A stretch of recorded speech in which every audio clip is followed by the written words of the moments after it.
Hey everybody, welcome to another episode of the Dark Art Society podcast. I'm your host Chet, and today is, what is the damn date? Today is March 22nd, 2023, and I am interviewing Chad Savage.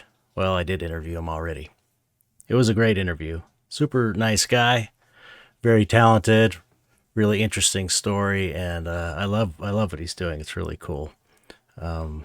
So I think you're going to dig it. What's going on here?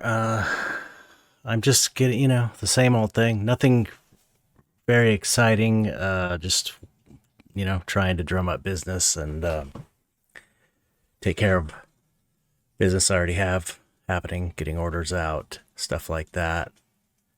If you're watching on YouTube, you might notice the camera looks a little different. I'm trying different setups. I got a different kind of arm for my camera, so I'm still messing around with that to get a good look, playing with lighting and camera settings. I don't know really anything about cameras, so I'm just kind of winging it. Surely there has to be something more going on than that. The dog's doing great. Valentine, the pit bull, is amazing. Super, very trainable. She's so affectionate and sweet. She's such an amazing dog, so I'm really happy about that. She wants to please us, so she's very reacts well to positive reinforcement, and she's learned all kinds of stuff. Learned a lot of tricks, and she's getting good on her walk. So all that's going well. It seems like there should be something more.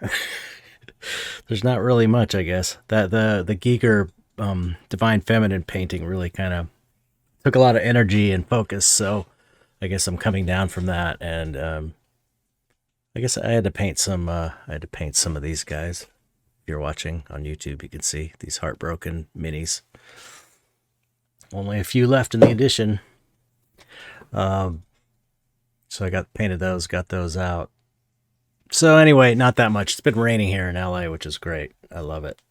Really cool, and we needed it. So I guess that's it. Yeah. Okay. If you want to support the podcast, you can go to patreon.com/darkartsociety and join for as little as $1. And, I could really use the support with this podcast because it's all free for anyone who wants to listen. Any subscriptions are very helpful. If you join up, you can get your name read on the air, and if you join at the $5 and above level, you get you get a coupon code for our sponsor. Where's the skull? Skull Shop, SKULLSHOPPE.com. I can't find. Oh, there's one. I've got a couple of their skulls.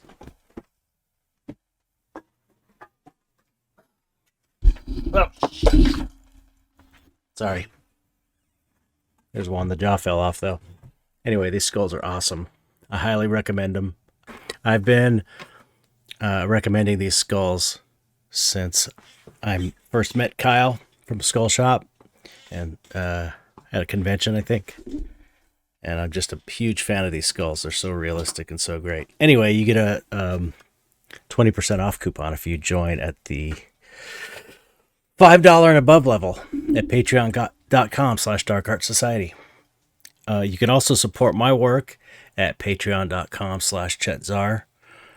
I offer a lot of different things on there, and I really think you'll enjoy it if you join. Yeah, I guess that's it. Seems like I'm missing something, but then again, I always feel that way. Actually, okay.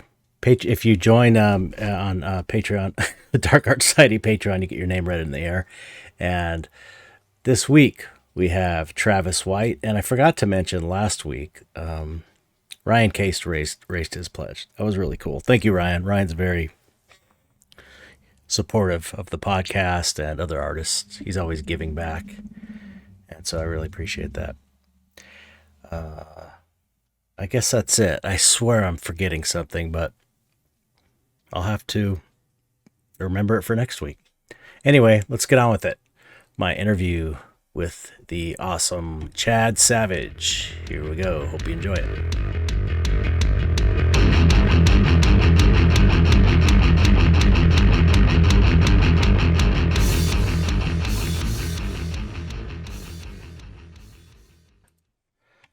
Hello, Chad.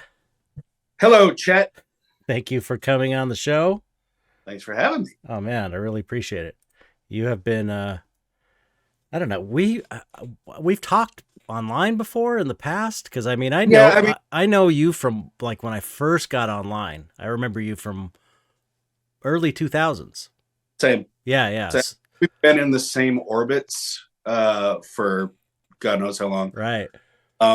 The early 2000s, I was pushing dark art with pushing. Hey kid, you want to buy some dark art? I was trying to do unsuccessfully what you did successfully with the Dark Art Society through I don't know if you remember spookyart.com. Mm-hmm. Yeah. Trying to get dark artists together in one place to kind of promote each other and and this was in the before the social media and everything else, when everything was message boards and websites, and that was fun until it got too big to handle. And social media came along and just kind of changed the whole landscape. But yeah, I mean, we've both been hammering away at this for a while. I know, right? You're one of the one of the not one of the oldest people, one of the people that's been doing it the longest that I know of. I feel like we run in similar circles, but also not so similar because I am so heavily involved in the haunted attraction and Halloween industry specifically. Right. Yeah. Really, my illustration and artwork has always been in service of the graphic design company, Sinister Visions. So that's whereas you and many other artists I admire are able to just do the artwork, which that would be amazing for me, but I just never quite was able to find that. Yeah, it's so hard. So hard. It's really good. I mean, I've got friends like Alan Clark who have been doing this since forever, and yeah, it's so fickle. Yeah. It's a difficult road for sure. I feel really lucky that I was able to navigate it. But it's still difficult after all this time, Yeah. It's still just fine art is insane. It's an insane way to make a living. That's for sure. So I don't think we've ever talked in depth. So let's hear everything about you. Let's hear you're just give people an idea of who you are, and I'm really curious to hear your background and how you got into this stuff when you were a kid and all that. Alrighty. I won't ask you where you get your ideas from though. I saw that on an interview where you're like, or it's on your website somewhere. It's like, I don't know where I get it from. Don't ask. I was like, I saw Stephen King talk about that. And he said it was the question he hated the most. And then he said to the interviewer, just kind of erupted. He said, I don't know where I get it. If I did, do you think I'd tell you? Yeah, right. Because they've been pretty good to me. Yeah, perfect answer. All right. So I grew up in Little Rock, Arkansas, Southern Baptist family, religious without being zealous. I actually had a pretty idyllic childhood, which abruptly kind of ended with the death of both parents within 3 years of each other. Oh my God. As I got out of high school and went into college. Wow. And that's when all of the religious aspects of my life also kind of fell apart, because when there wasn't somebody standing behind me saying, this is how it is, and I just looked at it critically, shit doesn't hold up at all. Right. I also always loved Halloween more than anything, despite like how I was raised, everything else, it was just always in the blood. Yeah. So It feels yeah, genetic, right? yes, Doesn't it feel genetic or it was always there. And there was whereas as a family we celebrated them. My dad loved to decorate for every holiday, but Halloween very quickly became my thing. I would decorate the house. But it was only in October. Could only do it in October. Once November came around, and up until October 1st, not so much. mm-hmm. Well, so they passed. I went on to college, jumped whole hog into Gothic industrial music, and just never looked back. Got real inspired early on by Clive Barker and H.R. Huge influences early on. Got a degree, worked at a lot of coffee shops. Well, I got a degree in 91 in illustration and design, which meant I worked at coffee shops for the next 4 or 5 years until I finally got lucky enough to Forrest Gump my way into a graphic design job. Did that for a few years, just corporate stuff. Moved to Chicago in 98. And then shortly after that, got married for the third time, had my second child, and right after that, my wife was diagnosed with a range of bad things. I know. So I found myself in a position where this was around 2001. I needed to be home. Had an infant child, and my wife was incapacitated.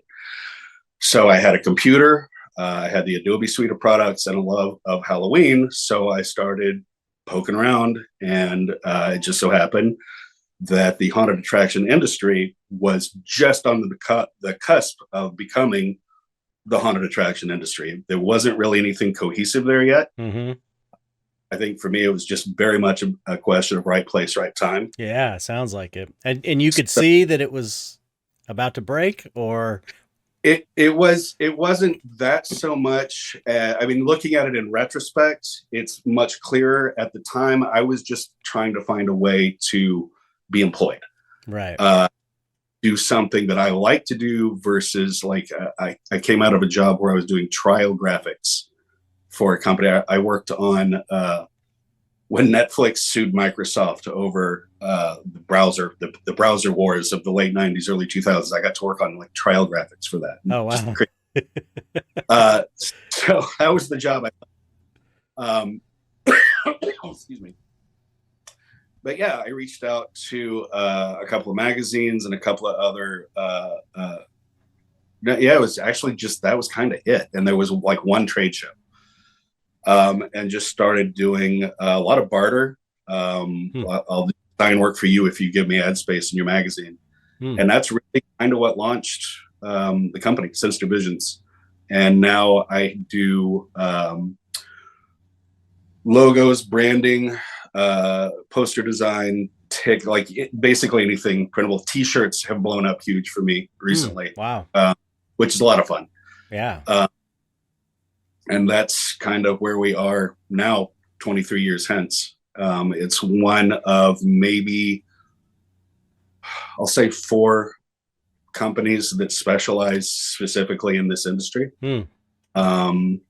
And I've worked with some of the biggest names in it. I've worked with some of the smallest names in it. One of the company Transworld Trade Shows that does 2 of the biggest shows, soon to be 3. They just announced a 3rd one, which yay, more work for me. But I do like all of their branding, their websites. When the shows happen, there's like 500 signs that have to be produced, paperwork, do all of it. So yeah, that's how I spend my days all year. Which I know, right? That's amazing. And this is like, it's not as seasonal as it might seem. Like this is something that keeps you busy all year. Yes, thankfully. It wasn't always that way. It used to be in say mid-November through January. I would have to try and generate stuff, but I have a big enough client base now. And by virtue of Transworld specifically, I have enough to keep me busy all year. Now, I wouldn't wish my life on anybody from August to October. Yeah, right. Because that's when every attraction owner realizes, oh shit, we have to update all of our things. Right.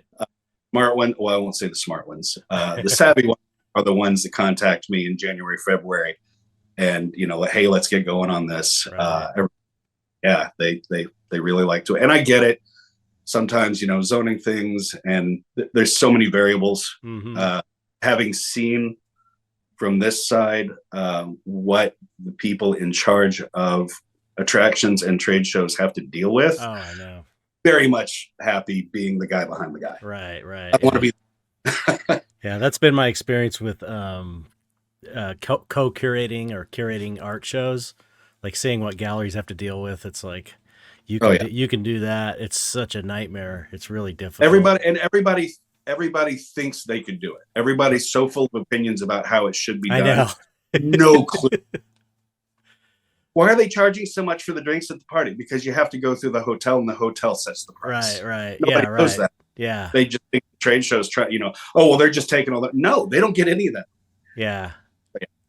Yeah. So often, once you get a peek behind the curtain at the other side, you realize they're dealing with the same stuff that, everybody deals with. Once you know how the sausage is made. Yeah. It's ugly. You go make it, do what I do. Yeah, right. So when they Transworld hires you, do they kind of like give you a concept, or do you have like enough of a I mean, I'm sure you're well known, you're established, you're the guy, one of the main, like you said, one of the four players in this space. Are you do they come to you for ideas, or is it kind of like a back and forth? Oh, it's very close. I've been working with them. It's funny because I worked with, trying to order this in my head so I can present it in a way that anybody but me would understand. Okay, so early mid 2000s, I worked for Transworld Exhibits, which did the Halloween costume and party show in Chicago. Mm-hmm. And then that just kind of abruptly came to an end. They hired somebody else. I got an email letting me know that they had gone a different way. Okay, great. Happens all the time. I know better than to take it personally. Then a few years later, the daughter of the owner of Transworld Exhibits bought the emerging haunted attraction side of that company and became Transworld Trade Shows. Her name is Jen Thaler. Jen came to another show specifically to meet me and a very good friend and client of mine, John LaFlamboy, who runs Zombie Army Productions in Chicago, and specifically now Hell's Gate Haunted House, which, if you're ever near Chicago in October, go to Hell's Gate. Oh, really? Unbelievable. Wow. Anyway, John had just founded Zombie Army and was making big waves. She knew about me from previous work I'd done and then work I was doing, and she came to the show specifically to get us working with her. And that was, God, it feels like it's got to be like 15 years ago. I don't know. It's hard to keep track. It's been a while. It's been a while. But yeah, we've been doing this so long that it's almost like a family affair now. Oh, how cool. And I am basically the graphic design department of Transworld in terms of the function that I serve there. So we've got the branding systems all down. We've got we basically just each year you know what you got to do. The only time I really get to get creative is coming up with party themes, which is fun. There's always a big party at the show in St. Louis. It's themed, and it just sort of evolved this way. Now the t-shirt design is based on the theme, so that's become a whole thing. That's very fun. I forgot what my next point was going to be. So let's. Yeah, it's sounds like a great gig. It's always nice working with clients that and it's not like you don't have to feel all weird and not, act not know how to act around them, or I don't know. It's so much easier when you know them, and it's all, Yeah, when you you know, know what, well, and yeah, once you understand their aesthetic and the right. kind of things that they like.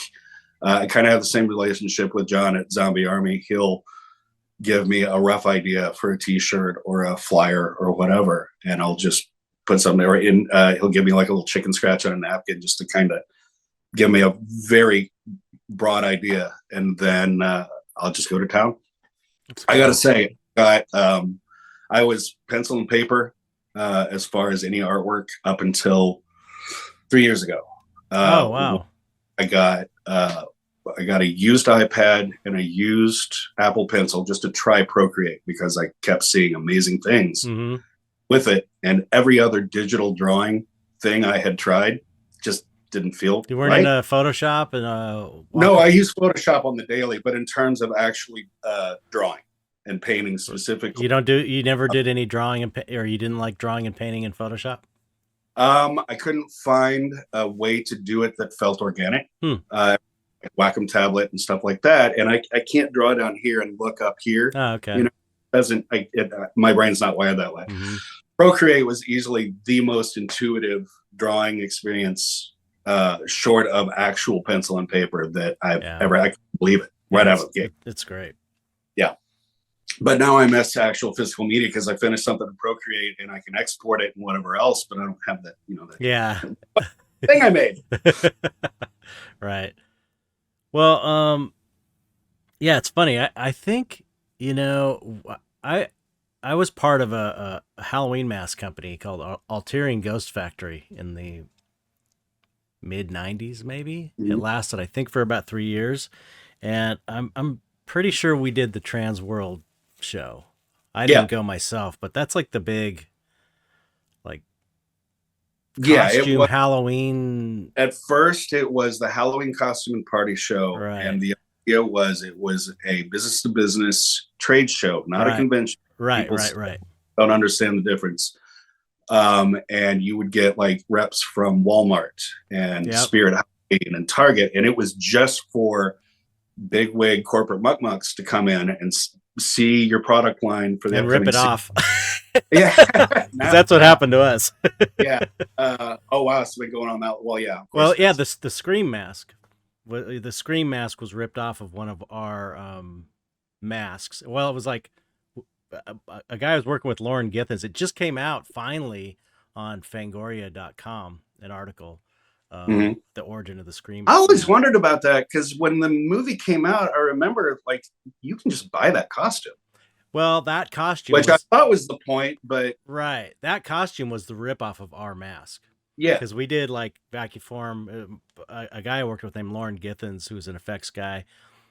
Tony Gardner started this, and we ran it. Basically, sculpted the masks and stuff.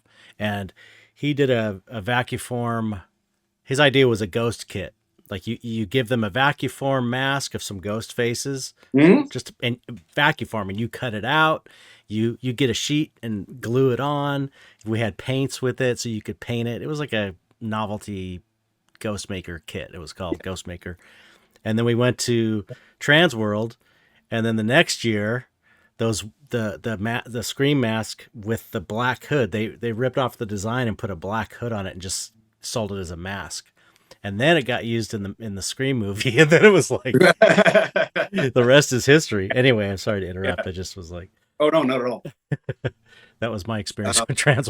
It still goes on. It's still a problem. Yeah, I heard. That was the Halloween industry is kind of notorious for ripping itself off, or certain companies, big companies, ripping off smaller companies.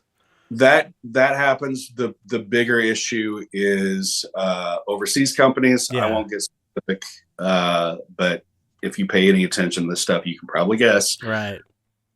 Huge problem. There are companies on the other side of the pond that just could give a shit less about copyright, intellectual property, whatever else. It happens to me all the time with t-shirt art. I bet. I was going to say, I bet it happens to you a lot. Like there are designs that I've just had to let go because the whack-a-mole of trying to send DMCA notices, like I don't have time to do that all day. Yep. Or the money. People will hire lawyers. Like, with what? Yeah.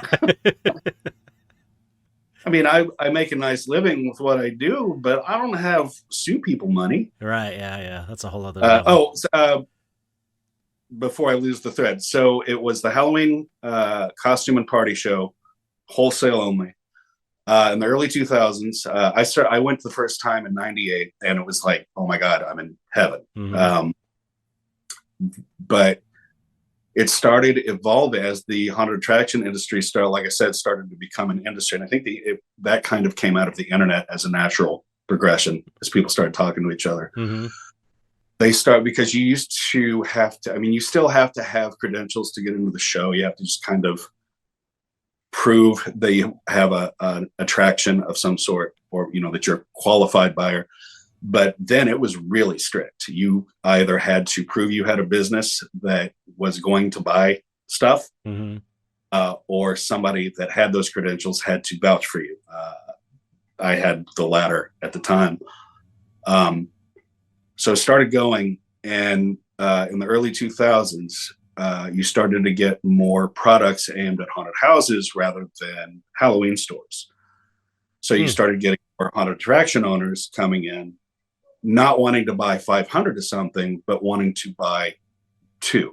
You know, they need 2 masks. They don't need 500. Right. And it was a big bone of contention for years, because the big buyers didn't like these, you know, rinky-dink, according to them, owners coming in and trying to make the show cash and carry, which it very much was not. You could not buy stuff at the booth. You had to put in an order. Yep. So it went back. It got kind of ugly for a minute. There was one year where they almost banned attraction owners. Wow.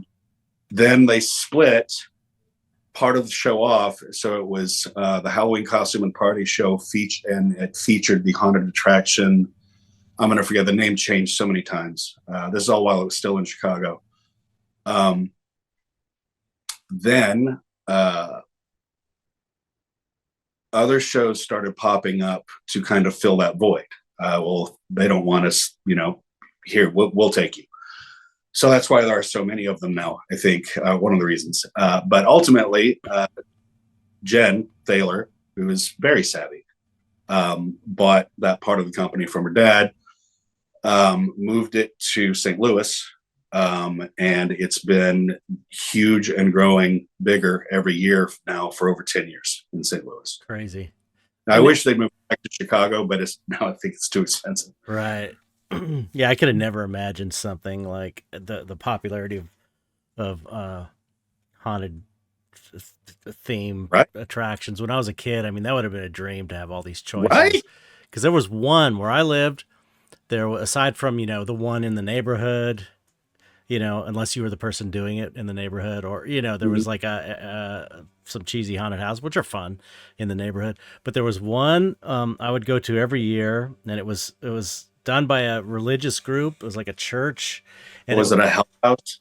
It wasn't like the rooms weren't themed to be like, you know, trying to get new church members or anything, but it was called Campus Life. Campus Life. Yeah. Yeah. I have, God, what was the deal with that? Was this in Florida? No, this is in California. Okay. Yeah, that's right.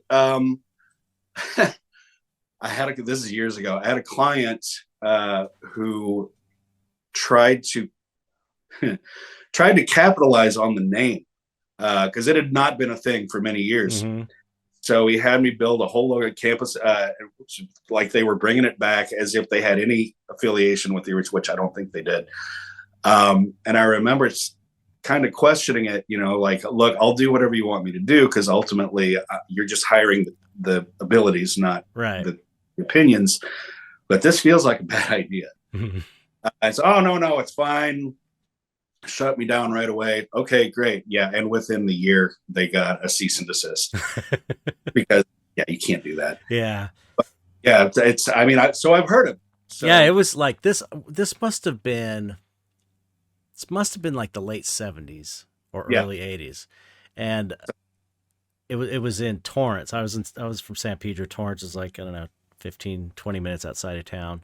And it was a really good haunted house for the Mhm. time, especially. It was the only game in town, and it was really cool, except at the end, they at the end, you had to go to a room where they tried to get you to, they basically gave a little sermon and tried to convert you to their church. Right. And it was kind of Like fun. you do. Yeah. Get a little orange Bible they gave you. And I remember reading it going like, this doesn't really click with me. Yeah. Even as a little kid, I was like, this isn't resonating. But other than So that, you're saying your icon is a guy nailed to a tree. Good thing. All right. it was like, even at that age, I was kind of I've always been sort of interested in metaphysics, I guess you could say, and spirituality and things like that, and meditation and stuff, like from an oddly young age. And so I was interested in that stuff. But I remember it like I kind of was trying, because my brother at one point became a born again Christian for a short period of time. He tried to get me into his. There was like a 70s rock and roll church. It was pretty funny. Right. And I remember he took me to one of those to try and get me saved.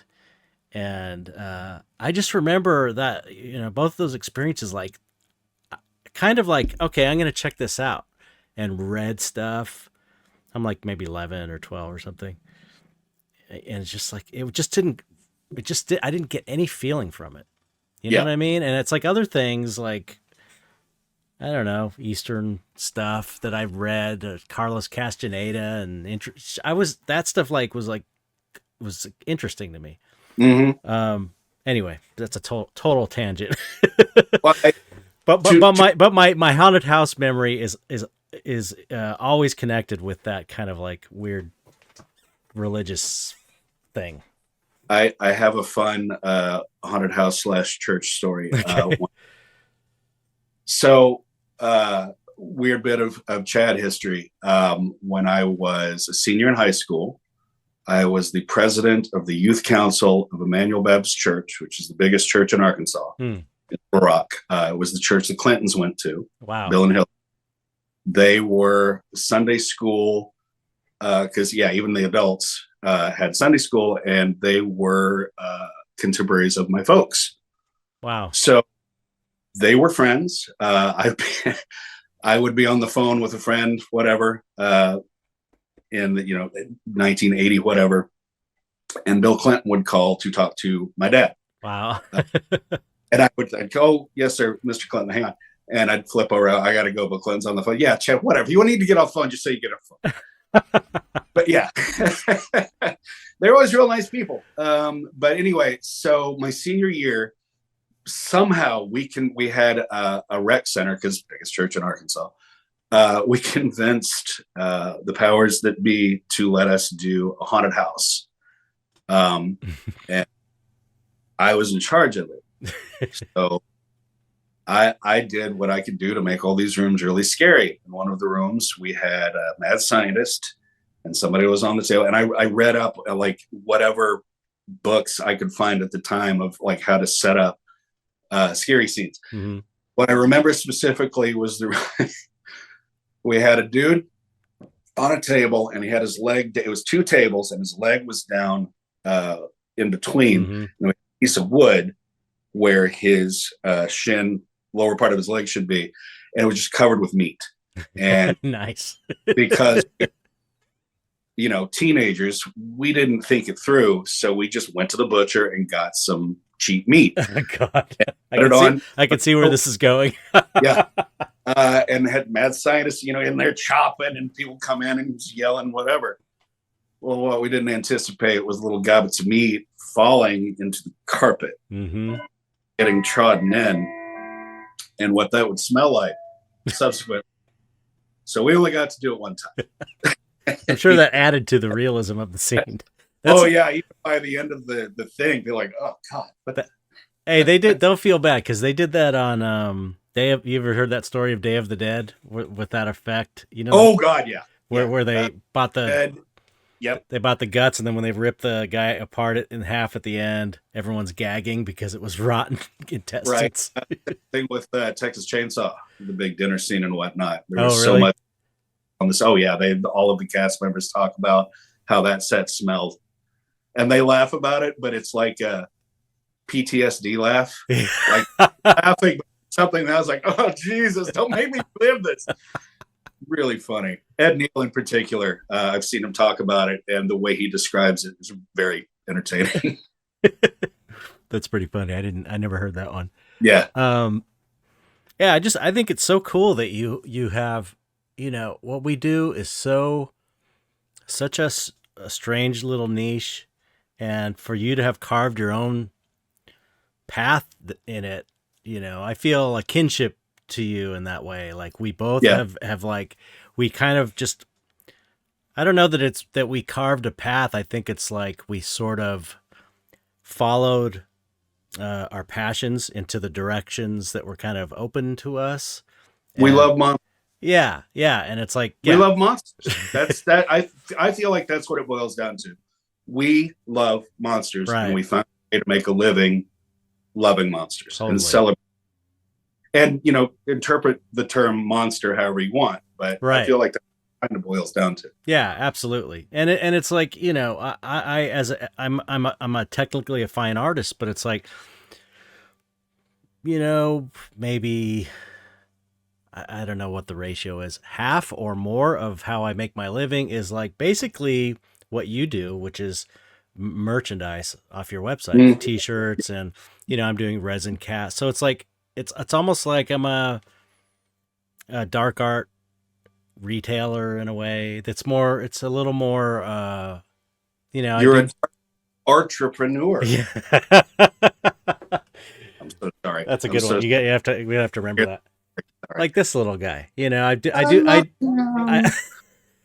I do these, but it's like I number them, and Yeah. they're like limited editions. So on one hand, this is like something you might find.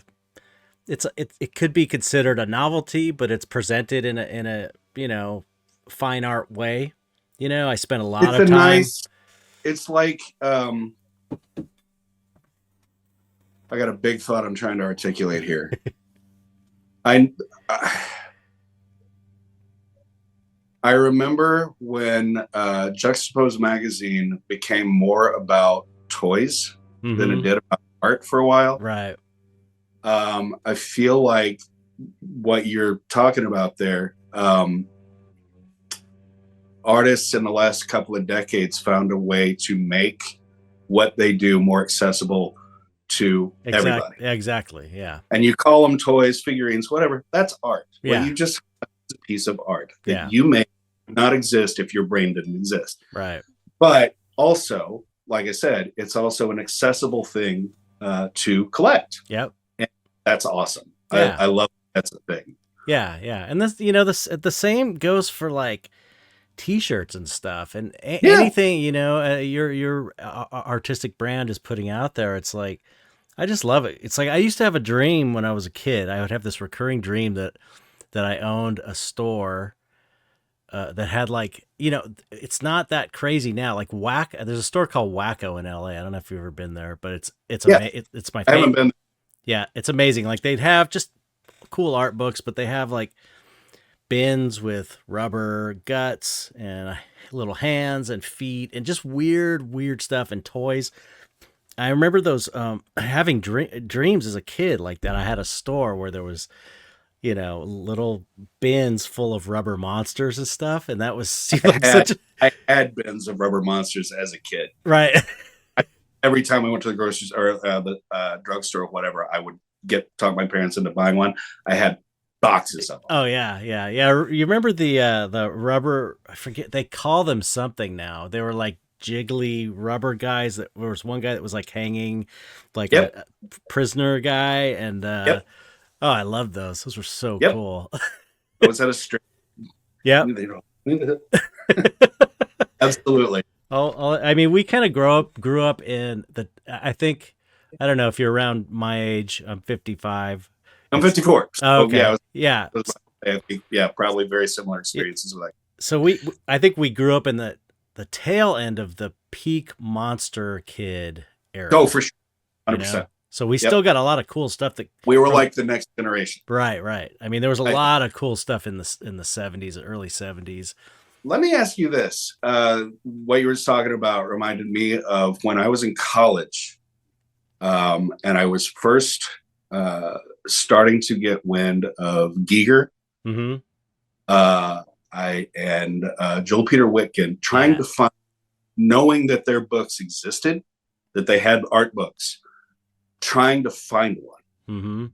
Did you ever have that experience where you knew these artists were out there and had these books, but because it's all pre-internet, pre-anything, and I mean, at the time I'm living in Little Rock, Arkansas, where you couldn't Right. find anything cool no matter what. Well, that was the benefit of living in outside of LA is that, Okay, yeah. So you you know, had access. yeah, All yeah, right, we could go to Hollywood. There was a store called oh, I forgot what it's called. They had gas masks, I remember. It was like the first time I saw a gas mask you could buy just cuz it was weird, you know. right. It was like an arty weird store like that. And they had Giger books, and I'm sure because we had a Joel Peter, me and my or a friend of mine, I think, bought the Joel Peter Witkin book, and I'm sure that was from somewhere in Hollywood, one of these shops. So that was yeah, we were lucky. I I remember specifically. I was on a trip, vacation to New Orleans with my college roommate, and we were at some curios little weird little shop, and they had a copy of his first book, which Oh, I should I used. Necronomicon, No, or I'm sorry, Wicked. oh, I don't know the names of Not them. Go not ahead. in harm's way. Maybe was it in harm's way? I mean, I could go pull it off the shelf, but anyway, he found it before I did, Mm-hmm. so he wanted to kill him because I didn't have any way to get a copy. There was, in 1990 or 80, late 80, 90, whatever it was, somebody finds a book, like a rare book, and cool, and you can look and see the publisher and whatever else, but there's nowhere to go. You can't punch it up online or anything else. It's I just, know. oh well, you get to know that it exists, but you can't have one. I know I people did don't. find it years later. I did find a copy, and several other, and now I have like a whole shelf of Whitkin and Yeager and everything else. But yeah, man, I remember the thrill of the hunt. Yeah, yeah. That was once we got to the age. This is what 83 or 84.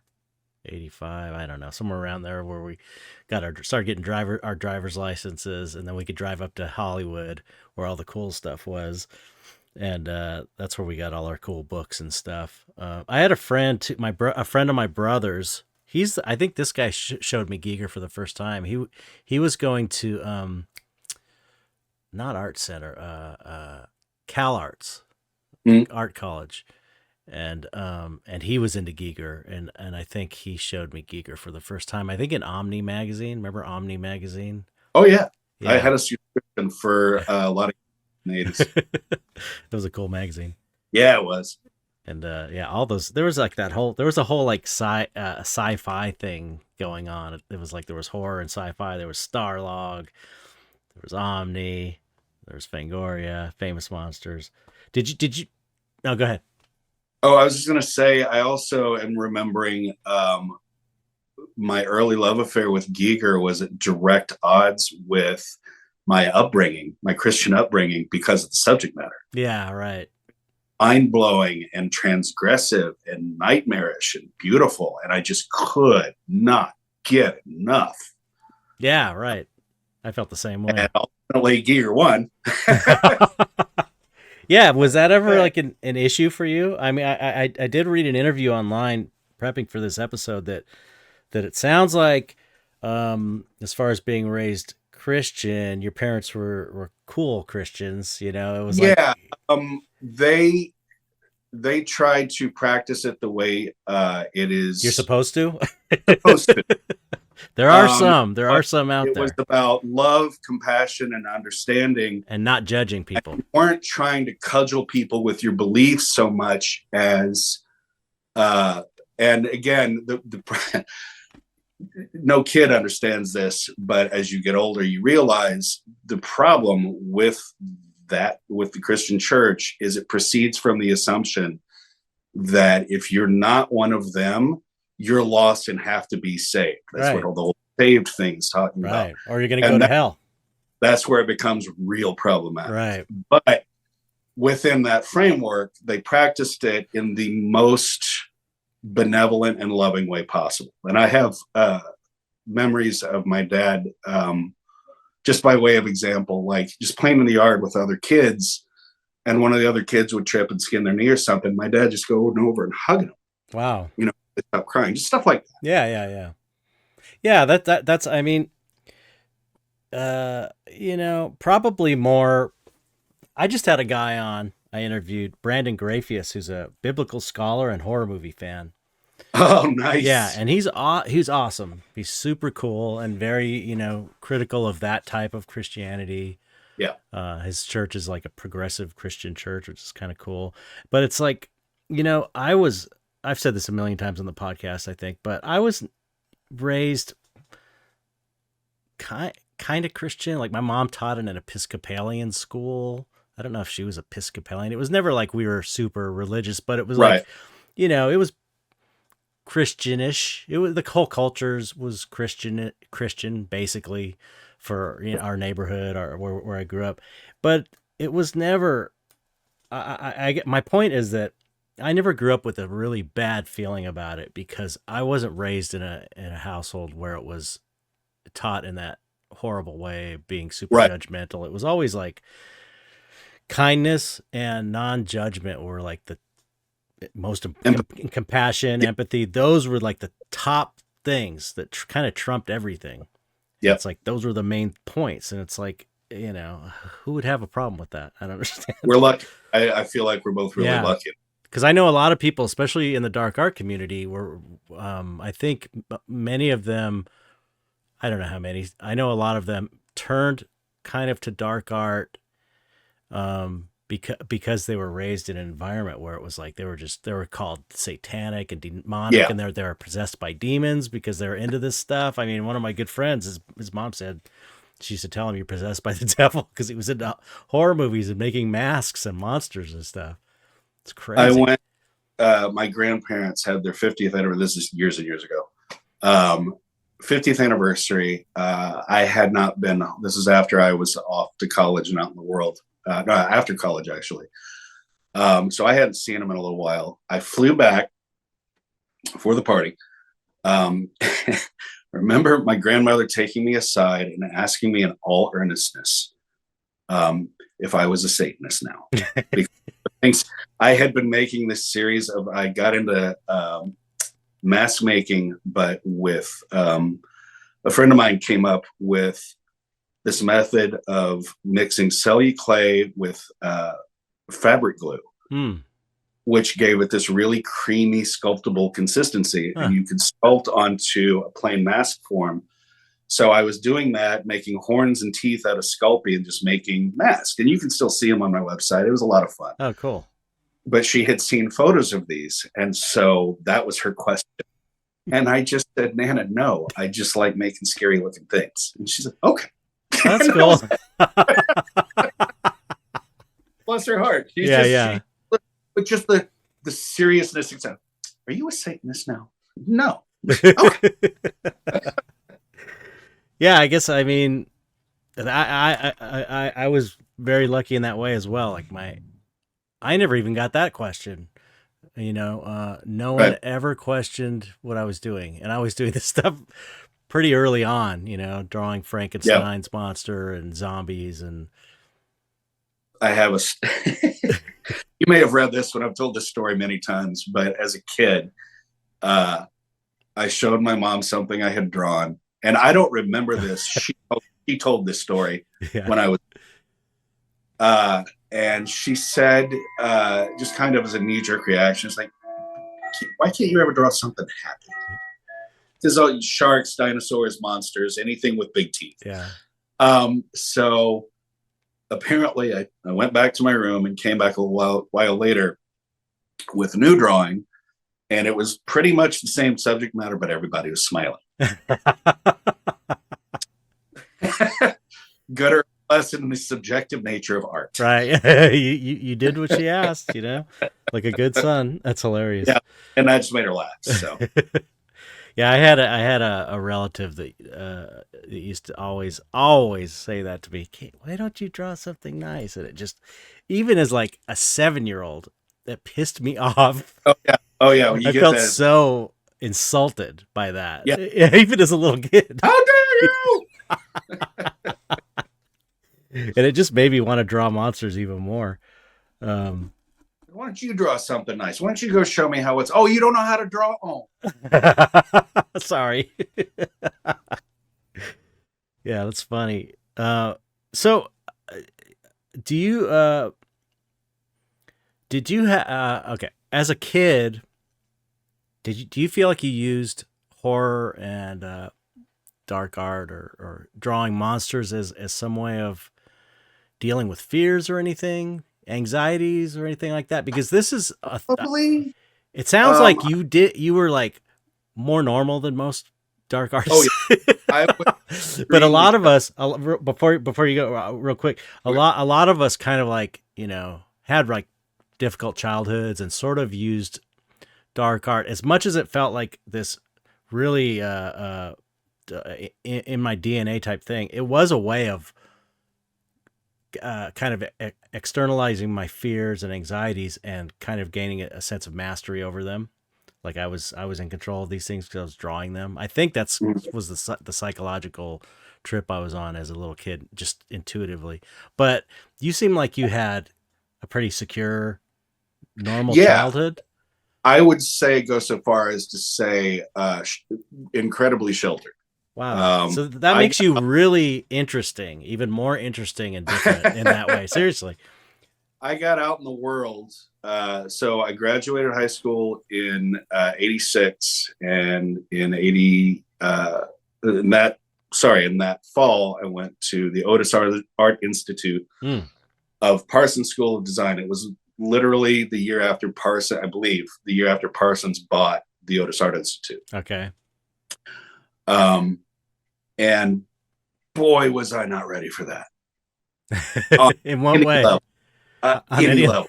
No matter what I said. I was such a corn-fed white boy from Little Rock, Arkansas, who had very specific opinions and ideas about everything, and they were all wrong. Right. I had never met a gay person. Oh, wow. Thankfully, because of the way I was brought up, when I didn't start screaming at them. Right. I just curious. Yeah. But yeah, that's a great question. I'm just not sure how to answer. I don't think my artwork not consciously at least, has ever been me processing things so much as just an attempt to make imagery that I find interesting. Right. A lot of times it is, 75% of the artwork I do is for other people. Mm-hmm. I'm lucky in that they want it to be spooky. Yeah. I'm thinking like, the stuff you're talking about when you're a kid with, monsters, sharp teeth, things like that, scary things. Yeah. Have you ever thought about why? But I've never known why. Yeah. Because I know why. Because I just did it naturally. Like it was cool to me. I liked it. Yeah, it gave me exactly. It gave me a good feeling to do it. But I also had like a kind of traumatic childhood with divorcing parents and all kinds of stuff going on around me, and it seemed like this is sort of, I think, this theory was sort of drummed up in when I went to a therapist in the 90s, and it was like that the idea that I'm expressing anxiety through the artwork in a way of gaining control over it. Sure. But it's weird though, because at the same time, I feel like I would have been doing it anyway, you know, because it just was like, it just was Right. cool. It made Like me maybe that's happy. in there, but I mean, it feels like it kind of has to be on some level. You know, if you Right. peel it back enough, you're gonna see parallels and whatnot. It But seems like it would have gone away maybe eventually if it was only to process and, like, trauma. yeah, exactly. Well said. Right. But it was always there. I just, I don't know. It's weird. It's weird because no one else in my family is like this. Same. Oh, very same. My sister still lives in Laura. Oh, wow. Yeah, she trying to think of how to put this in not an asshole way, because I don't mean it that way. She stayed on the trajectory that you would have expected if you were given an accounting of her life up until we kind of split. Right. She stayed home. Right. Uh, yeah, and she's got a lovely family. She's awesome. But yeah, just very different. It's funny too because I moved to LA and realized that a Southern accent does not get you very far. Most people think you're an idiot. So in one semester, I dropped it. I just started talking like this. I can be on the phone with my sister for 10 minutes and my wife can tell because suddenly I start talking like this. Yeah, right. The accent creeps back in. I don't even realize it. Was it hard to do that? Was it hard to drop the accent? Weirdly, no. Huh. You just have to pay attention to how you talk. Right. Yeah. And recognize what the like there's certain I have let y'all creep back into my vernacular because I actually dropped a long time, but now and I think it was my wife yelling at our dog, y'all. Just yeah, I like it. I'm gonna keep it. I was just watching what was it? It was some weird documentary about something totally unrelated to this. And one of the guys they interviewed was where was this? Maybe Georgia. And he was like way out in the sticks country, super hardcore country guy, and had a really heavy accent. I think the accent's cool. I think Southern accents are super cool. You know, I love hearing people talk. It's like there's such a there's kind of like a rhythm to it, and it's almost like I don't know. I like it. It sounds good to my ears. My favorite is East Texas. Tommy Lee Jones is a great example. Oh, okay. Yeah. And Ron White, that kind of laid back thing. Maybe Matthew McConaughey. Yeah. That's just sexy. It's funny how like I'm as great as they come, but it's sexy as hell. Yeah, it's funny how just different parts of different regions of a state will have. Oh yeah, different... well, freaking huge. Yeah, so. Yeah. I was meeting with someone. I remember growing up and thinking that like the guys on Monty Python, that was an English accent, and then growing up and then going to the UK and realizing that like, wow, there really is a variation of the accents big time. Yeah. You know, all you have to do is listen to the Beatles talk. Right. Individually. And then Ringo comes in with Liverpool. Yeah. It's so interesting. I love it. Clive Barker too. I remember like that was my first inkling that there's regional dialects. Right. And very different accents all over the place. So you were a big Clive Barker fan. Huge. Yeah, me too. When did you first discover him? In college. Okay. I think I picked up the Books of Blood. Right. Yeah. Really just devoured them. Yeah, me too. Loved them. And then Hellraiser came out. And I immediately went and got the Hellbound Heart. Yeah. Then I found out I was an artist. And that just kind of, once I found out he also painted, did me in. So yeah, I just devoured everything I could get. I've got a huge shelf of art books, all like wherever I could get first edition hardback. Whenever he published something new, I'd make sure to go get that first edition. But yeah, shelves and shelves of stuff. I have the entire first run of the Hellraiser comic. Oh, wow.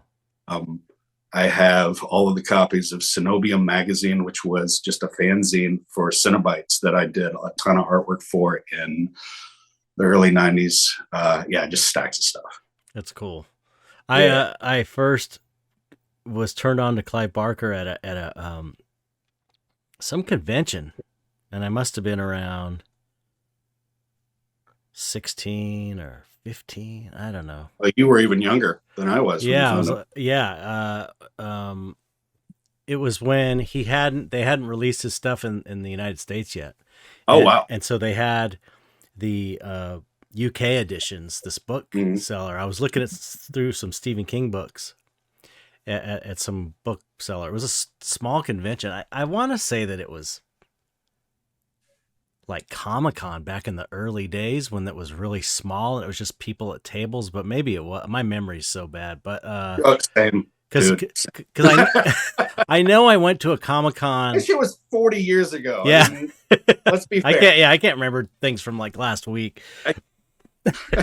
But I remember at one point I remember going to a Comic-Con and it was just small. It was like a small, regular little cheesy comic convention. Anyway, I was at this convention and I'm not sure where it was, but this guy said, "Oh, you like Stephen King, huh?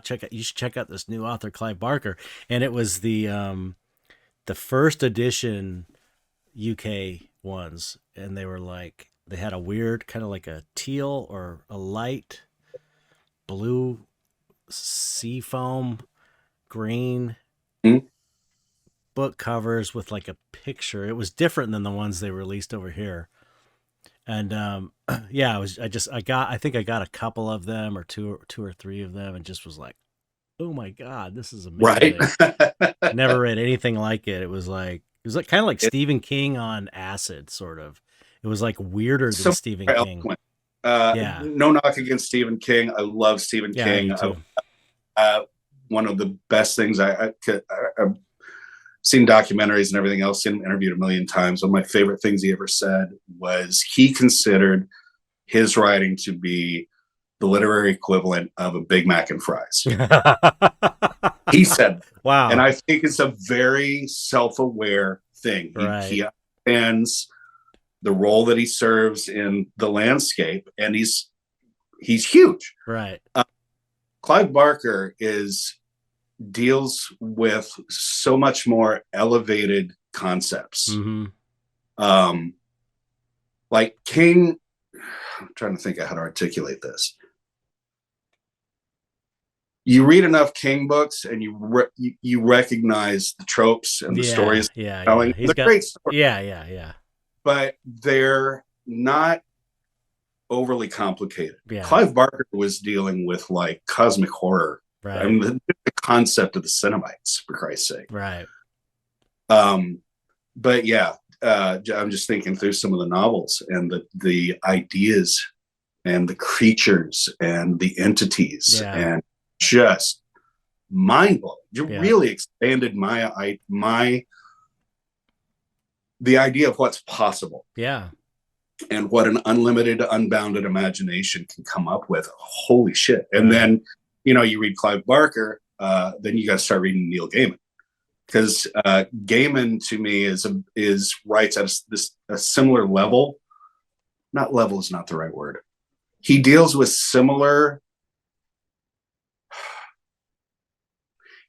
different ideas in a similar way. That makes any sense. Yeah. Also elevated, also very eloquent. I'm a huge fan.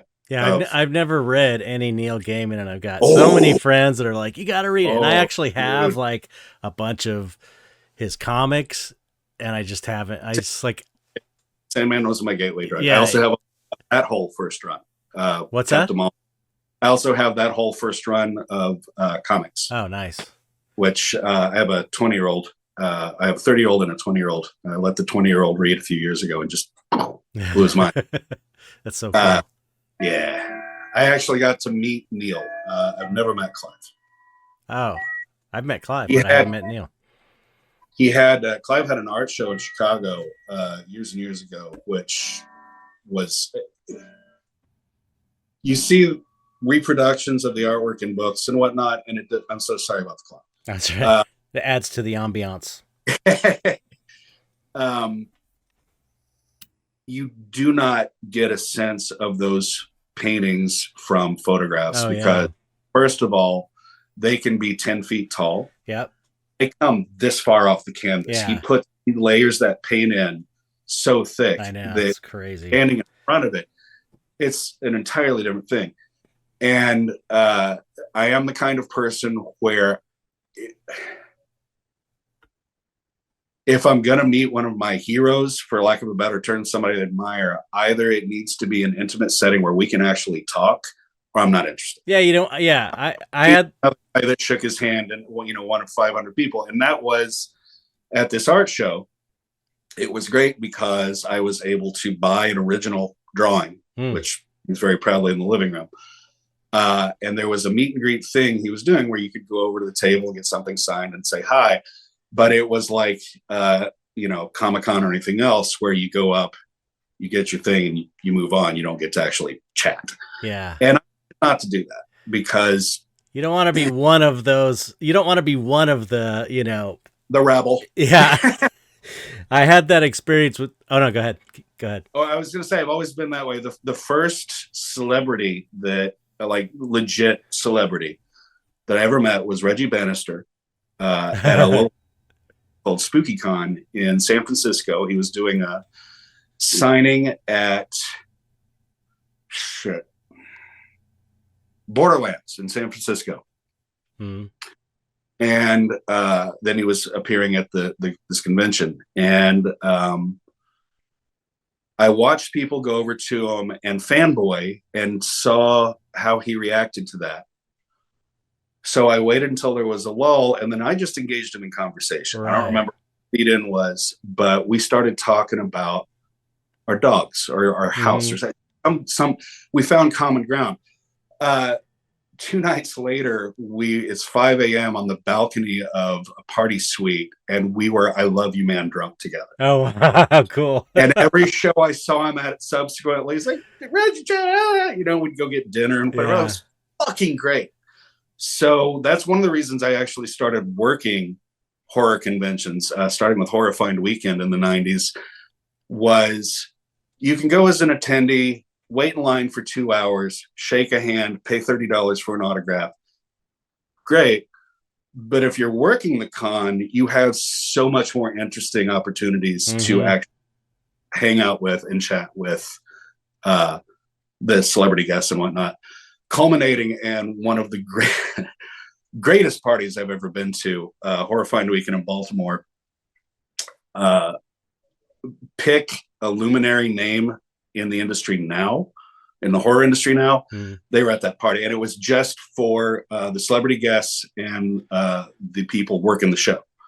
So Savini, Nicotero's there, Jeffrey Combs, I go on and on and on. Right. Just having a blast. I have a photo somewhere of like 8 of these guys doing a spit take. Spew. Because that was a funny thing that we started talking about, and so ultimately, let's do that. So yeah, that shit's great. I had that experience of I was in a show at Copro Gallery that was heavy metal magazine themed show, and it was kind of like sponsored, I think, by Heavy Metal Magazine, and Grant Morrison was, it was right after he became the editor. I don't know if he's still the editor or not, but he was there at the show, and I was there in the show as an artist, and I still just didn't want to go and talk to him because everybody was swarming him, and I'm like, I don't want to be another guy like going, "Oh, you're amazing." It's like, I'd rather just not do it and wait until there's a time I could actually meet him like a human being. On the other hand, I got to work with Clive a little bit, and we went to his house for a meeting for Lord of Illusions, or no, it was right around Lord of Illusions because we did some stuff on Lord of Illusions. Tell him already. So you're going to be more jealous when you hear this. And I'm and he's like, me and my boss Tony Gardner were there, and I think my wife was there too.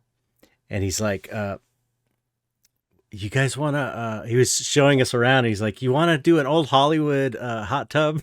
So we went in his hot tub with him. He turned the water on. So it was like there was red light. So it looked like there's blood in there. So it's like, that's fantastic. It doesn't get better than that.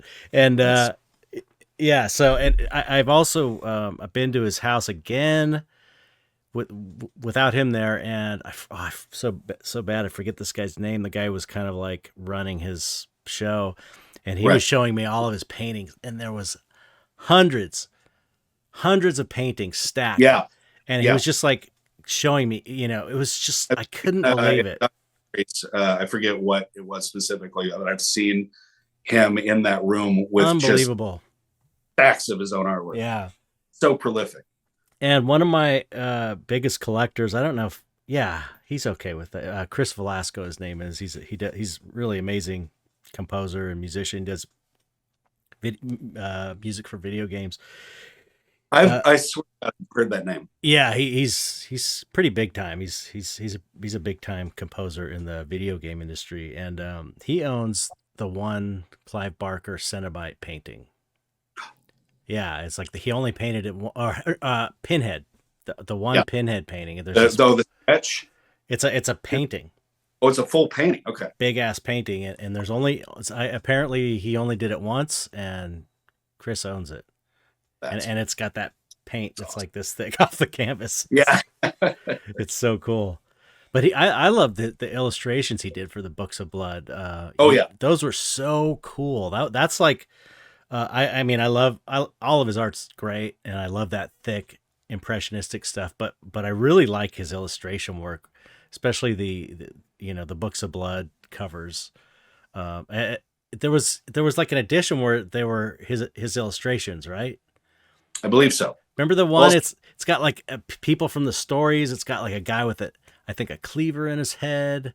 He's kind of smiling, and it's got Marilyn Monroe that's like a zombie, and so cool. I remember that stuff. I also love what he did with Aberrat, which I don't know if I actually got the third. I think I got the third book, and I still need to read it. Yeah, exactly. Reading, and I hate myself for it. I gotta get back. Yeah, I love reading. Was like one of my favorite things to do when I was a kid, up into early adulthood, and I don't have time for it, so I have to do audiobooks now. Exactly. And I don't know. It's not the same. I love reading way more than audiobooks. We say we don't have time for it. It's that I honestly feel like we don't make time for it. I know. You know what I mean? Yeah. I suppose. Then we didn't have responsibilities that we had then. So yeah. Like the only thing keeping me from reading is me. The thing is though, I'll pick up a book. I've done this before where it's like you pick up a book and it's really a good one, and then you just read it from beginning to end. Like I'll be like, okay, today I got to get this done and this done. Like all business stuff, work stuff. Oh yeah. And I'm like, okay, I'm going to read for half an hour first. I got this new book. And it just, you can't help it. And you just go all like, 9 hours of reading. It's just like, man, my whole day's screwed up. And the thing is, I'm giving myself a break because it's like, it's such a tight schedule and I'm always behind. And it's like, man, you blow one day, it screws everything up, and I'm already screwed up from the domino. Yeah, it's already impossible, and then you blow a day for some reason. It's just most like conversation I've had all week.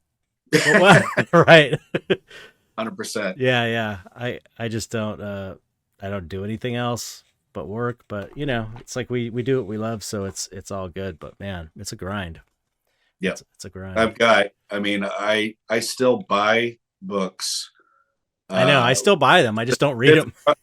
It's right. It's got to be specific. Like anything Neil Gaiman publishes, I will buy. Anything Clive Barker publishes, I will buy. There's David Scow, a couple other people.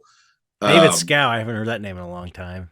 Yeah, we're oddly enough met him at that same convention that I met Reggie, and we just clicked What right was he? away. What was he? He was David J. Howe, he's a he's very prolific from writer. Fangoria, right? They used to talk about him in Fangoria Fangoria, a lot. got great books, great original fiction. He's done a lot of screenplays. Mm-hmm. He has a co-writing credit, like on The Crow. Also, a great Blink and You Miss It cameo in the big dinner shootout scene. I don't know if you remember the guy that gets zipped under the table. Oh man, it's been too Like long. falls over backwards and then whoop. That's David. Was he one of those the splatter punk guys? Yeah. Okay. He was one of him. It was Chip, him, John Skip. Yeah, right. And, I remember reading about those guys in Fango back in the day, and I never read anything about their stuff, but I did read about them. David's one of those guys too. He is very much bon vivant, and just like if you could pick somebody to just hang out with for an evening and just listen to their stories. He has got just tremendous story. Just a joy to talk to. Yeah, he's really fun to hang out with. Cool. That's awesome. We got sidetracked on that. Oh, yeah. Books. Yeah. So anyway, yeah, I'll buy them, and with the idea that I'm eventually going to read them. Yep. Now that I'm 54 and realize that there's probably less time in front of me than there is behind me, I need to get going on these someday things. I know. That I'm talking about that I'm going to do. I'm sure you know what I'm talking about. Oh, absolutely. Absolutely. Yeah, it's crazy getting to this age where you're just like, man, I could be dead in 10 years or I could be dead in 30 years. You know, it's like... Well, that's the thing, too, as you watch celebrity deaths now, I know. They're just within a few years of you, if not younger. Younger, I know. That shit's disturbing. I know. And it happens a lot. The dude that just died at 60, I'm going to forget his name. He was on The Wire and Fringe. And anyway, yeah, that just came out of nowhere. Yeah. That he's dead? I know. It's crazy. It's scary. And then all of the icons from our own youth. Yep. Like there's certain actors and writers and whatnot that it's gotta be their time soon, and just like waiting for it, like, God damn it. I know. I don't want to names because I want to get energy to it, but right. Yeah, anyway. Yeah. So what's a good Neil Gaiman book to get as an audiobook for a first read for me? I am not looking up in contemplation. I'm looking up at the row of Neil Gaiman books on the shelf. And I've never read any of his stuff. I haven't watched Sandman because I don't want to watch it before I read the comic. Who knows when that's going to be. So I really know nothing of his writing other than all of my friends and people I think are cool think he's great. So I want your recommendation from a real fan. I'm going to write it down. Hang on. I'm going to get up and look. 1 second. Okay. I got a pen out. I've got a paper towel that I'm going to write it on. And I'm going to get it as an audiobook. Because I do enjoy listening to audiobooks while I paint, so. Okay, we're just waiting on this recommendation here. I know, I'm looking. I would say... Drum roll, please. I need to put a drum roll in. Oh, here we go. Hang on. Put one. Man, you got a cool house. Because it's a collection of short stories, so get hooked into... Oh, okay.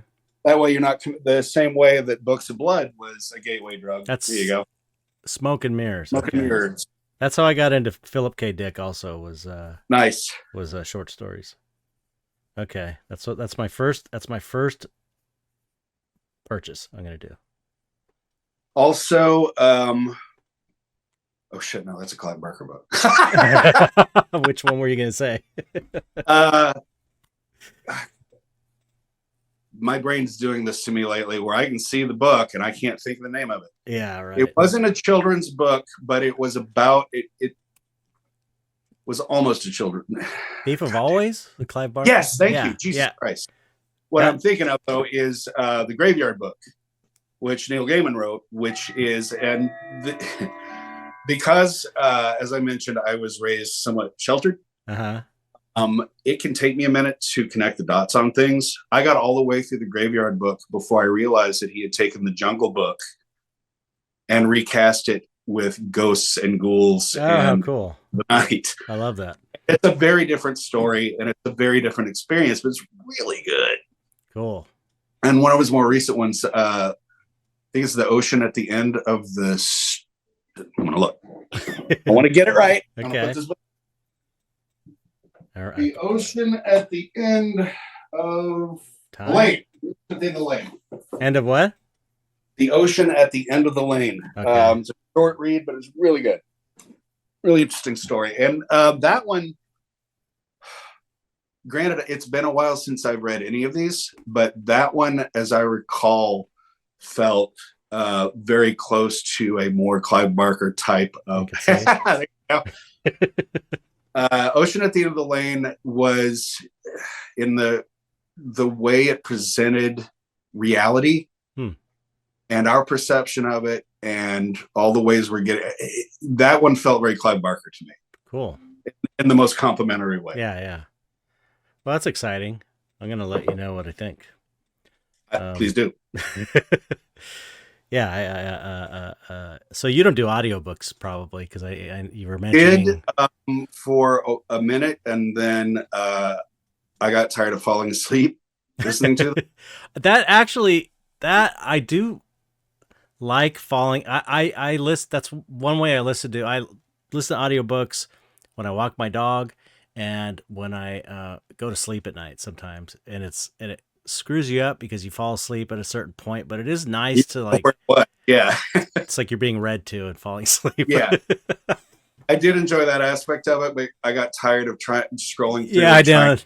Where I was in the story. It's a pain in the ass. Yeah. Every night. Wait, because you wake up and realize it's still going, so you turn it off, but you have no idea if it was 5 minutes or 2 hours. Right. So do you have I don't know, do you have any things you haven't accomplished yet, like big projects that you want to do still in the future that you, because you've accomplished a lot, but I've always wanted to do a tarot deck. Oh yeah, me too. Just seems like it would be really fun to interpret. The symbolism, symbology, images that mean other things. It's always been fascinating to me. So yeah, taking a run at interpreting that iconic imagery, I think would be. And I've done individual one-off things based on individual cards, but never done a whole deck. Yeah, I've done the devil card for a tarot deck called the Lowbrow Tarot. And, nice. That was cool. But yeah, I've actually gotten into tarot recently, or I've always kind of been interested, but I took a class that really was eye-opening as far as how to read and how it kind of works. And my wife is very adept at it. Oh, like, really? Eerily so, to the extent that I don't ask her to read for me. You don't want to know? I don't think either of us does.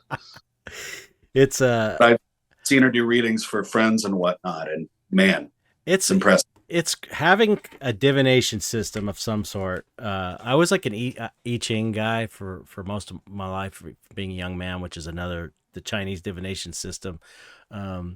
And I'm doing tarot now because I never quite understood it, so I wanted to learn it.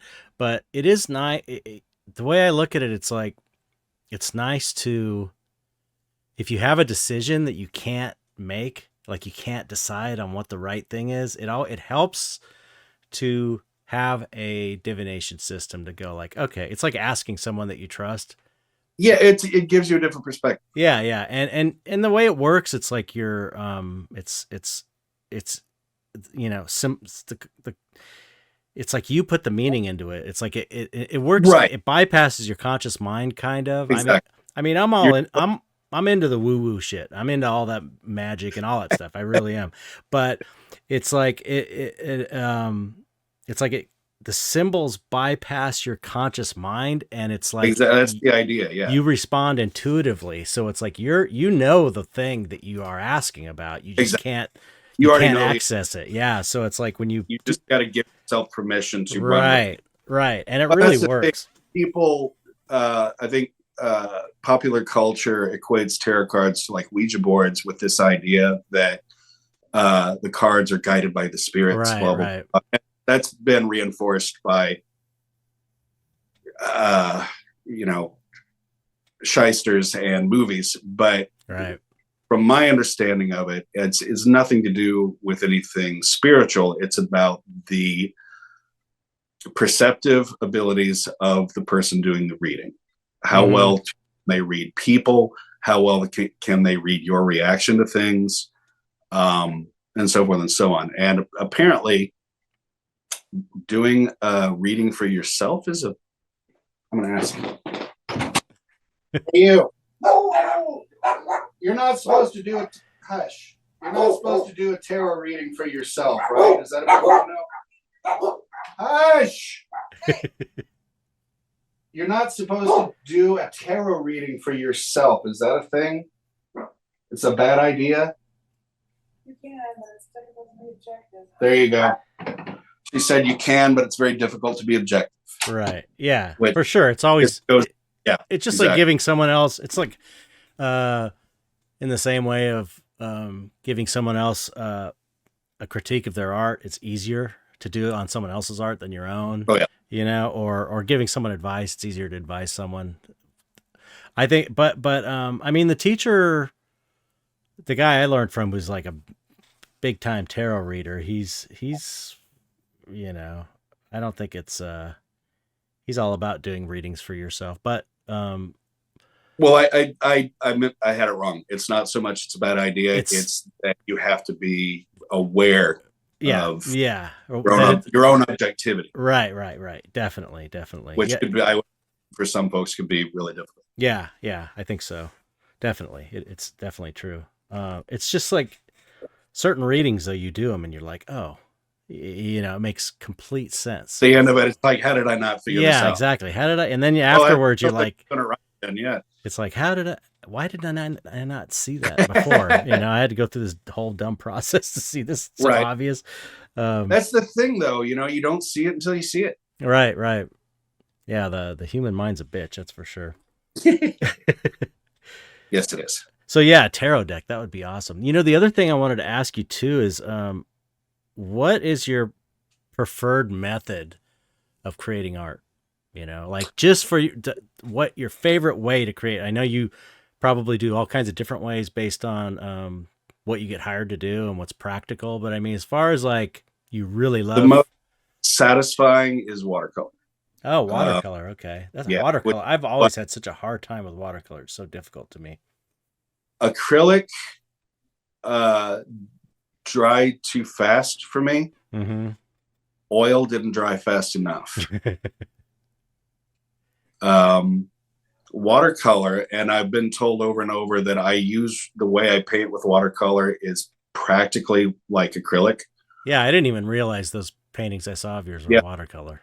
Yeah, anything from a few years ago or older is going to be, if it's color, it's most likely going to be watercolor. Interesting. But it's there's an unpredictable aspect. It's kind of, I mean, having watched some of your time lapses, you actually do a very similar thing where you do these washes and you just let them run down and just organics of the pigment and the liquids and whatnot kind of do what they're going to do. Right. And then you just colors that. Same thing. With the pigment, the way it reacts to the amount of water you put in it and the ability to pull it back up and so forth. Right. Really lets you play. Mm-hmm. Procreate's great, but you pretty much know the result you're going to get going into it, no matter what, because it's a little more arbitrary. Mm-hmm. But yeah, water. I need to put paint to paper soon because it's been too long and I miss it. Yeah, right. like I keep saying, I need to read more. But that one I feel like I am going to do sooner rather than later, just because I miss it. Yeah. Yeah, yeah, it's I'm that way right now with sculpting. I'm like, I got these. If I don't, I haven't. I sculpt. I paint more than I sculpt. Sculpting's kind of Mhm. like a side thing at this point, even though that was my most of my career in effects was sculpting. But yeah, I miss it. It's so much fun. It's so much Well, it's fun. also a question of convenience. I'm literally talking to you right now on the same device that I do. I use Procreate, Yeah, so I can take this anywhere. I can go to a coffee shop I and know. That's what's so cool. Do you have as the biggest screen? it's like 11.5 inches. I think I'm gonna have to upgrade soon to something a little bigger. But yeah, if I want to paint, I have to have a whole setup. Whereas Right. this, I in an easy chair. I know. I So know. that's the other aspect of it is and I would imagine sculpting similar thing where you have to spread out more. Yeah. But I mean, you oil, so yeah, you have to maintain such. I mean, I'm seeing everything behind you there, the Yeah. brushes and All the palette yeah, paints and stuff. such a commitment. But man, it's beautiful the results it yields. Oh, thanks. Yeah, I enjoy it. It's still fun after all this time. Oh yeah. Still really have fun with it. Um, but I got sculpture here I'm working on.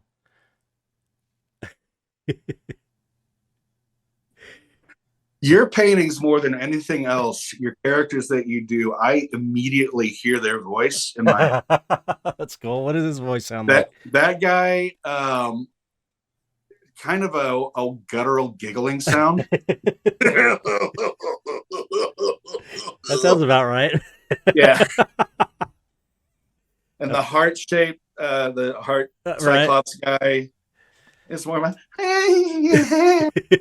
He's But yeah, definitely go ahead. no. He's definitely because he's in. I did a book. I think yeah, last year is when it came out called Dystopia, where it's like I went I mythologized all of the characters and Yeah, yeah. and turned it into a world building thing, and I think he's in there, and he speaks in reverse, and he's just constantly gibbering. Everything is in reverse, and he's just constantly kind of like. So it is similar, but what about this guy? What does he sound like? Irritated. He does look kind of irritated now that I I think feel like about I'm it. being disapproved of right now. he's Oh, like, he's like, yeah. it's not What do I another sound? dark What do I sound day. like? You're so Do what? smart. Now he's like going, what do I sound like? Smart ass.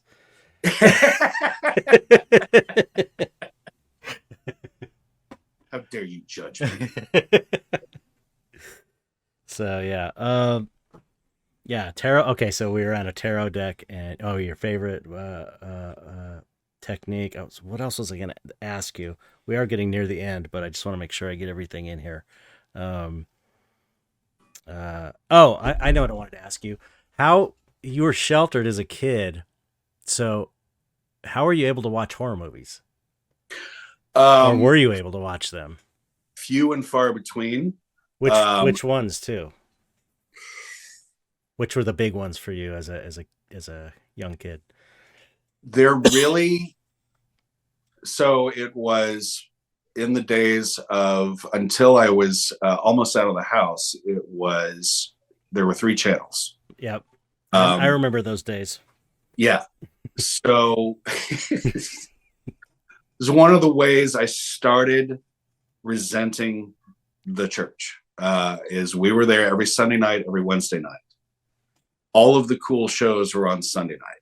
Battlestar Galactica was on Sunday night. Mm-hmm. Kick-ass made-for-TV movies like Trilogy of Terror.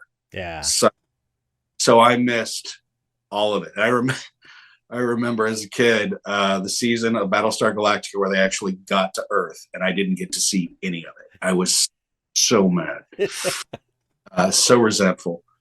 But yeah, And if you missed it back then, you missed it. There was no, oh yeah, you maybe caught it on a rerun if you're you didn't see lucky. it. You want to see Sleepy or like every Halloween they would play. Disney would run Sleepy Hollow, Mm-hmm. the animated, and or excuse me, the Adventures of Ichabod. which huge formative thing to me as a child, as was the Chernobog clip from Fantasia, which they would also do. Yep. But again, if you weren't home at the right time on the right date, out of luck.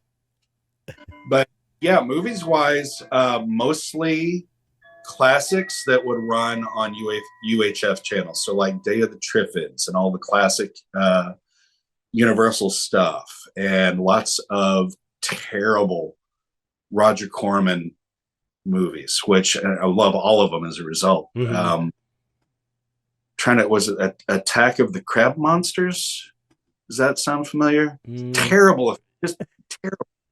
But as a kid, I just thought it was the greatest thing. Oh, that's some of that stuff. I love watching that stuff now. It's like, but that's the thing is, so I really didn't get to see much.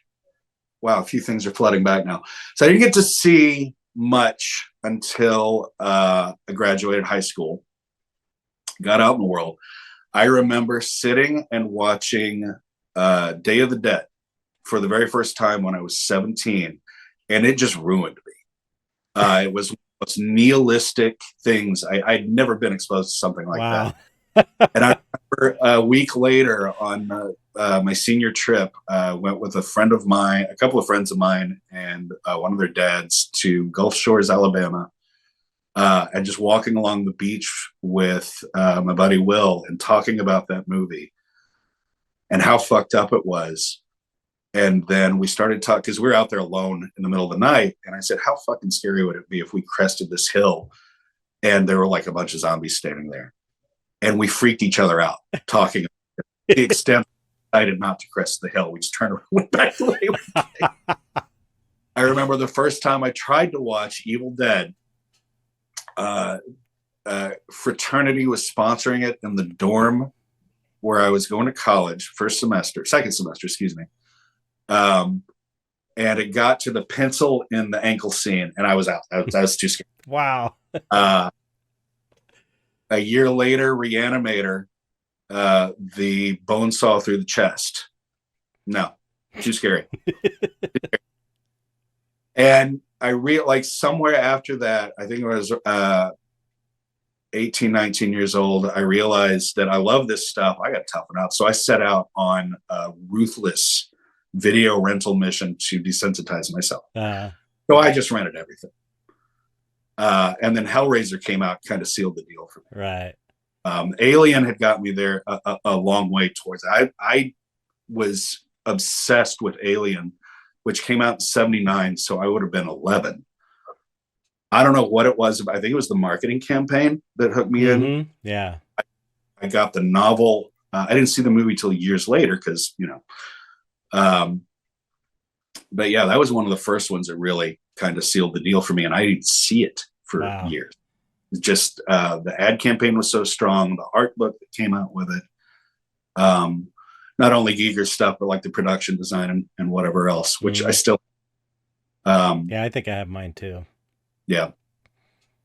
And it's times where I look at my library and realize I got some really cool shit. Yeah. Stuff I bought when I was a teenager. The one I remember, the one that got away, which I could probably buy now if I wanted to. You remember the Rankin Bass animated Hobbit?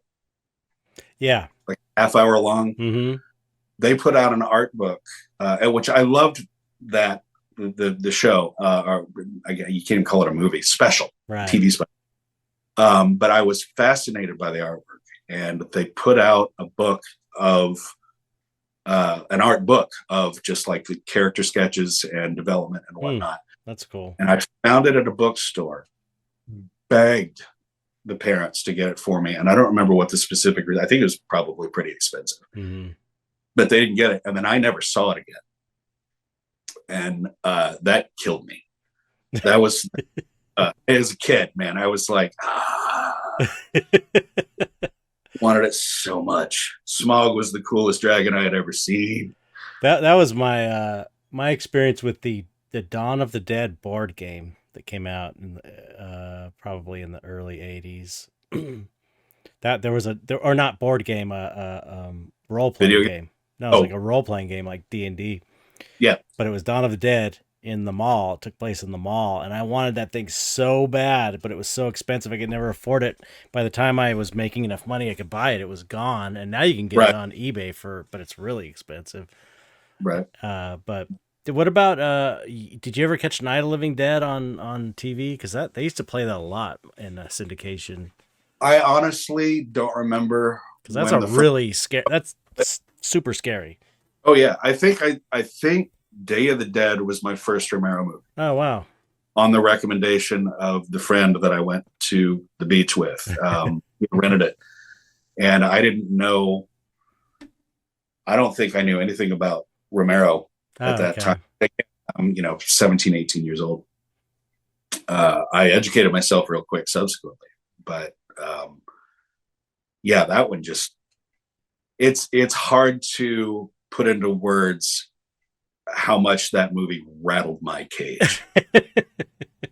Just it was such a bleak, just conceptually so bleak, It is. and the zombies were the least of the problem. Right. And that I wasn't able to articulate or wrap my head around. That was Romero's things, is the zombies are not the issue. Yeah, yeah, It's exactly. in any good zombie property, that's going to be the case. But yeah, just that people in these horrible circumstances would just be the worst. And it's a very claustrophobic setting. It's Oh like, God, you yeah, know. just about it. And then, little realizing that 15 years later, I would get to hang out with half that cast at that party I was talking Oh about. right. Yeah, lovely 201. All of them really sweet, really funny people. That's so cool. I was gonna. Yeah, it's funny that you didn't have that desensitizing experience that a lot of us had. Okay.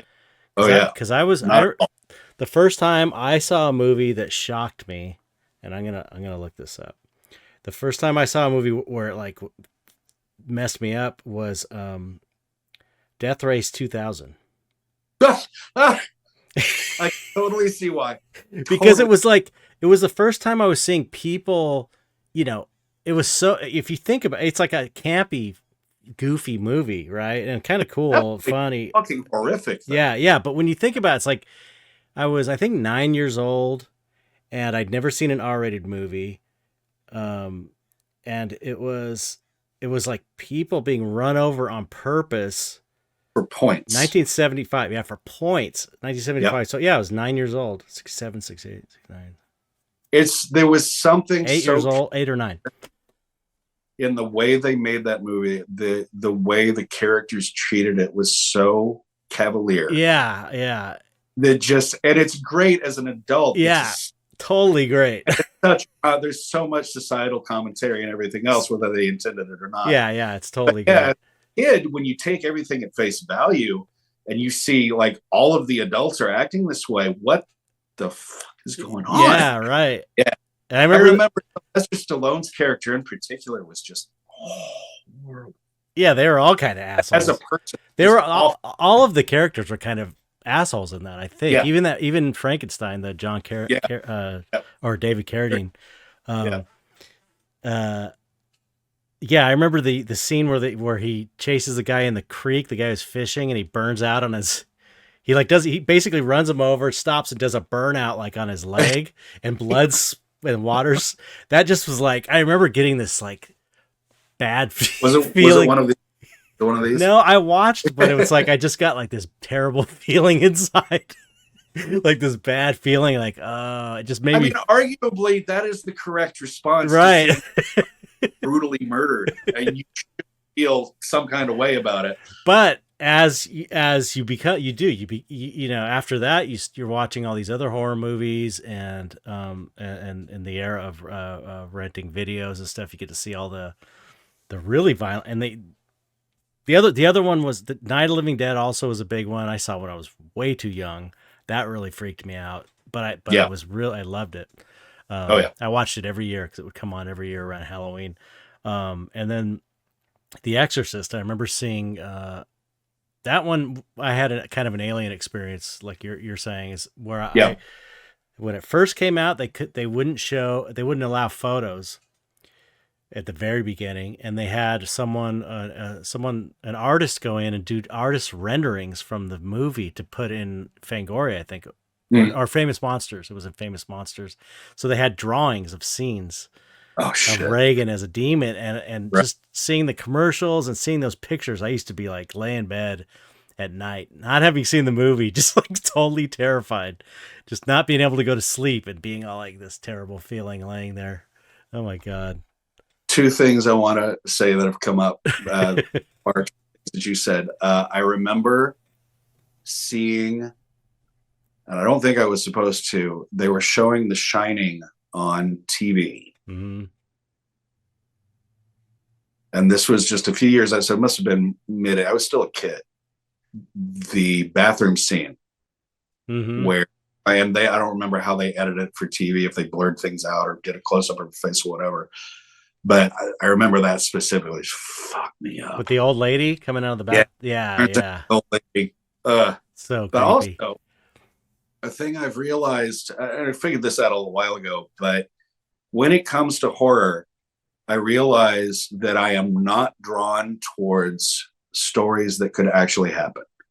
If the movie is somebody being tortured in a realistic way in a realistic environment for realistic reasons, the plot better be crackerjack. Yeah, same here. I need some aspect of it to be fantastical. I need some reason that this could not actually happen, because then otherwise, if this is all completely realistic, what am I enjoying? Right. What am I considering? It's like in this? It's like that movie Henry, Portrait of a Serial Killer. Yeah.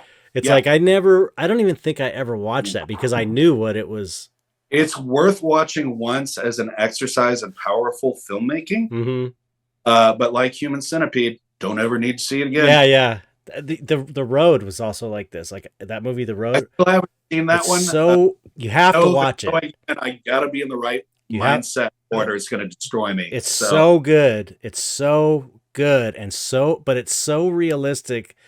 It's such a realistic representation of what it would actually be like if civilization collapsed, that it was like it like freaked me out. Like it was weird because I immediately bought it on Amazon, and then I bought the Blu-ray, and I was so impressed, but I was so rattled. I have, and I've never watched it again since. But it's like I want to, but I just can't get myself to do it. I have a friend over though who has not seen it. You're like, oh, I gotta go watch this. It's so on the. It's not streaming, so yeah, it's grim, but so good and so realistic. But what was the other one? There was one more I was gonna say. The commercials for Beyond the Door. Remember that one? Did you ever see that? It's like an Italian Exorcist ripoff. Yes, with Nanny and the Professor. Gotta say, Shudder has been and Amazon Prime actually have been a great resource for lost, forgotten, and classic horror movies, and a lot of stuff I saw at the time because the way I was raised. So I have been really enjoying diving into 40-year-old movies that still that shit. Yep. I found two different ones called Frightmare, and I love both of them. I don't. Oh, I think I know that. Have you? One is a magician that dies, and a bunch of kids go and desecrate his grave, and he fucks them up from beyond. And it's always the question of, did he set this up in advance, or is it really supernatural? And then another one, same title. It's got an alternate title. I'm gonna forget what it was. Completely different story, but it also involved kids getting trapped in a mausoleum. Weirdly, both fantastic. Made in the 70s, early 80s. Cool. I'm gonna definitely check those out. Oh man, I was gonna say something else, but I gotta let you go. It's getting really late. Yeah, I just got a message that the dog I was supposed to walk an hour and 45 minutes. I'm sorry. No, not at all. I could do this all night. I know. It's a blast. I love geeking out with people that are into this stuff. Okay.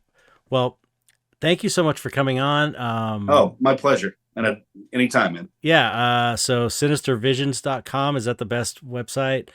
Yep. If you want the full scope, sv23.com links out to all of the sites related to yours truly. Sinistervisions.com is the design company specific. Oh, okay. So I'll put 3 fonts. I got like 30 fonts out there. Oh, excellent.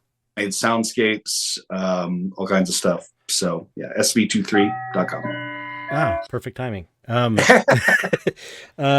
I'll put it in the body of the description, also all your links, and that's it. So just don't hang up. I'll say goodbye to you after I stop the recording quickly, and then last thing you gotta do is just say goodbye to the audience, because that's what we do at the Goodbye end. to the audience. You've been lovely. I hope we've entertained you. Goodbye, audience.